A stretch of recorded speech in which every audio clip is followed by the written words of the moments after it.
ایک دن زلیخا نے حضرت یوسف علیہ السلام کو اپنے خوابگاہ میں بلایا اور دروازے بند کر کے اپنی حرام خواہش کو ظاہر کیا۔ حضرت یوسف علیہ السلام نے اللہ کا نام لیا اور خوف کھاتے ہوئے دروازے کی جانب بھاگے۔ زلیخا انہیں پکڑنے کے لیے ان کے پیچھے دوڑی۔ ان کی قمیص کا پچھلا دامن اس کے ہاتھ میں آ گیا، جسے اس نے اپنی طرف کھینچا تو وہ پھٹ گیا۔ حضرت یوسف علیہ السلام باہر نکلے تو سامنے عزیز مصر کھڑا تھا۔ پیچھے زلیخا بھی باہر آ گئی۔ اس نے شوہر کو دروازے پر کھڑا دیکھا تو معصوم بن گئی اور یوسف علیہ السلام پر الزام لگاتے ہوئے کہا، یوسف میرے ساتھ غلط ارادہ رکھتا ہے، لہٰذا اسے سخت سزا دیا جائے۔ جب عزیز مصر نے یوسف علیہ السلام کے قمیص کو دیکھا تو وہ پیچھے سے پھٹا ہوا تھا، جو اس بات کی دلیل تھی کہ یوسف علیہ السلام سچے ہیں اور زلیخا کا ارادہ غلط تھا۔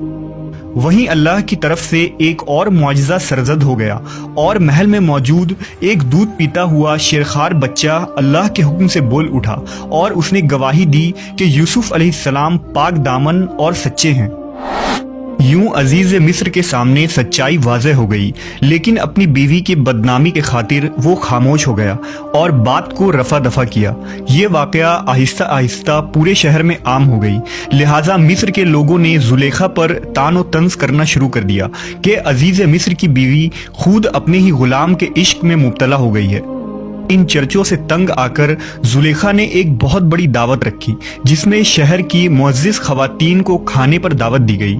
جب دعوت کا آغاز ہوا تو زلیخا نے تمام عورتوں کو ایک چھری اور پھل دے کر اسے کاٹنے کو کہا۔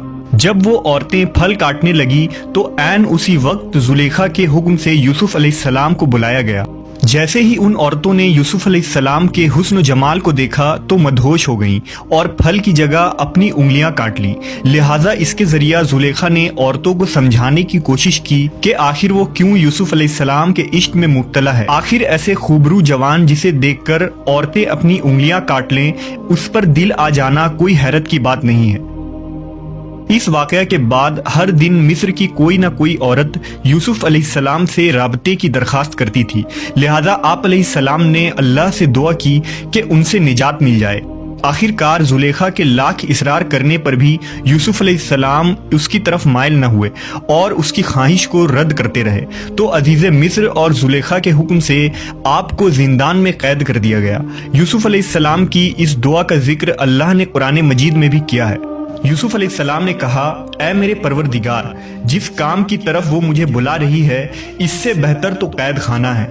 آپ علیہ السلام تقریباً 10 برس جیل میں قید رہے۔ مصر کے بادشاہ نے آپ کو کس طرح آزاد کر دیا، آپ عزیز مصر کیسے بنے اور آپ علیہ السلام اپنے والد اور بھائیوں سے کیسے ملے، اس واقعہ کا ذکر ہم کسی اور ویڈیو میں کریں گے۔ فی الحال اس واقعے میں یہ پیغام ہے کہ اللہ کے نبی یوسف علیہ السلام نے گناہ اور اللہ کی نافرمانی سے بچنے کے خاطر کتنی مشکلات کا سامنا کیا اور قید و بند کی مصیبتیں جھیلی۔ اس کے باوجود آپ ثابت قدم رہے اور اپنے پروردگار کو راضی کرنے کے خاطر اپنے نفس کو کس طرح زیر کیا۔